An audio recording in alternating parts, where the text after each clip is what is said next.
आपका स्वागत है और चलिए अब रुक करते हैं हमारी अगले सेगमेंट का पावर प्ले।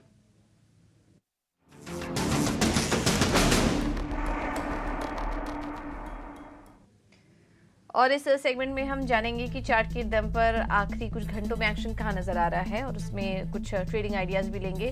वैशाली, सबसे पहले आपसे शुरुआत करेंगे, बताइए कहाँ पर देख रही हैं आप ट्रेड के मौके।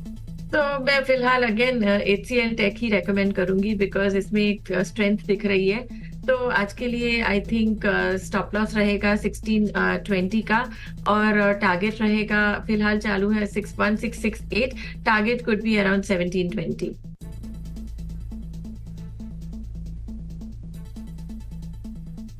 ओके, तो एचसीएल टेक में खरीदारी करने की सलाह। ध्वनि, आपकी तरफ से कौन सा स्टॉक होगा?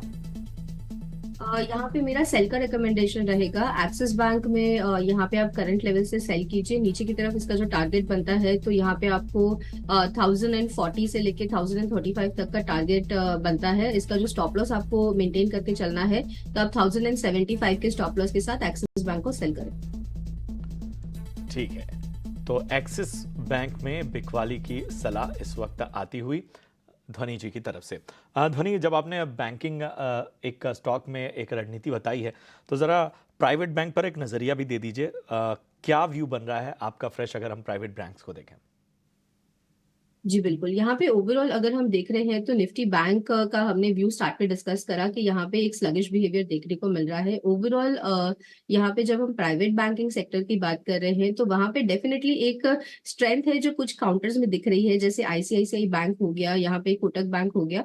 बट ओवरऑल यहाँ पे जो स्ट्रक्चर्स है वो काफी नीचे की तरफ के यहाँ पे लेवल्स मेरे को दिखा रहे हैं। स्पेशली यहाँ पे अगर हम बात करें तो एचडीएफसी बैंक जो यहाँ पे है, एचडीएफसी बैंक के अंदर एक रेजिस्टेंस है जो 50 पीरियड की एक्सपोनेंशियल मूविंग एवरेज होती है, वहां पे एक रेजिस्टेंस लेके हम चल रहे हैं। यहाँ पे नीचे की तरफ ही एक्सिस बैंक में वापस से 1400 के टारगेट के लिए एक सेल इनिशिएट करा जा सकता है। ऊपर 1470 का लेवल जब तक हम क्रॉस नहीं करते हैं, ये डाउन साइड का मोमेंटम इसके अंदर बरकरार रहेगा। एक्सिस बैंक भी हमने ऑलरेडी अभी इसकी चर्चा करी है कि एक्सिस बैंक में भी यहाँ पर है ओवरऑल स्ट्रक्चर जो है, तो अगर हम यहाँ पे एक अपवर्ड स्लोपिंग ट्रेंड लाइन बनाते हैं तो आज की सेशन में हमें उसका ब्रेकडाउन मिल चुका है, जहां पे करंट लेवल से एक्सिस बैंक के अंदर भी यहाँ पे ओवरऑल एक सेल ही बन रहा है। तो ओवरऑल मेरा नजरिया बैंकिंग और प्राइवेट बैंकिंग सेक्टर पे यहाँ पे शॉर्ट टर्म के लिए एक बेयरिश साइड का रहेगा। ठीक है, तो ये नज़रिया फिलहाल नज़र आता हुआ प्राइवेट बैंक्स पे। चलिए एक और स्टॉक्स को रडार पे ले आते हैं और ये है एक्शन कंस्ट्रक्शन। ज़रा तेज़ी देखिए, देखने लायक तेज़ी।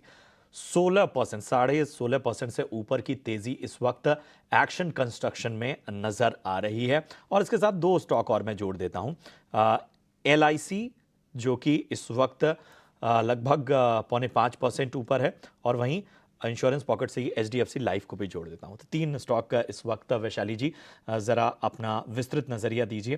पहला तो एक्शन कंस्ट्रक्शन पे दीजिए, पंपर तेजी यहां पे है। HDFC लाइफ और LIC पर भी व्यू दीजिए। Definitely. So action construction already एक अच्छा सा ट्रेंड है, जो कल का जो करेक्टिव मूव आया है सपोर्ट को होल्ड करके दोबारा एक बाउंस दे रहा है।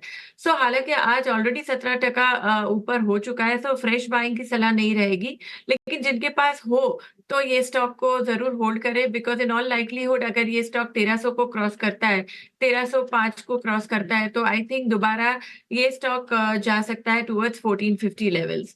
और बात करें LIC की, तो LIC एक अच्छा सा रिट्रेसमेंट होके आई थिंक एक सपोर्ट पे आया था। सुबह ही हमने ये ट्रैक किया है और हमने हमारे क्लाइंट्स को रेकमेंड भी किया है। 930 लेवल्स पे हमने रेकमेंड किया था और वहां से हम एक बाउंस देख रहे हैं।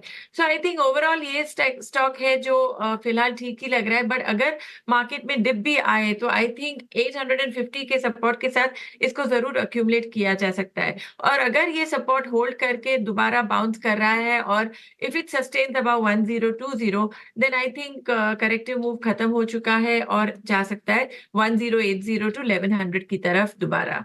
These are the two stocks. तीसरा आपने कौन सा कहा मुझे? HDFC life.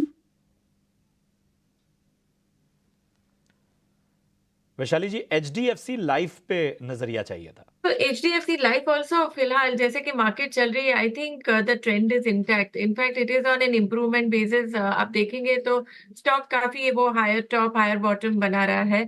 सो as long as 590 levels sustain हो रहा है सपोर्ट के अनुसार, आई थिंक ये स्टॉक दोबारा अपवर्ड मूव जा सकता है। 590 के सपोर्ट के साथ व्यू पॉजिटिव है। 635 को क्रॉस करना है तो और भी कंफर्मेशन ऑफ अप मूव आ सकता है। सो आई थिंक ट्रेडिंग स्ट्रेटेजी मैं इसी अनुसार बना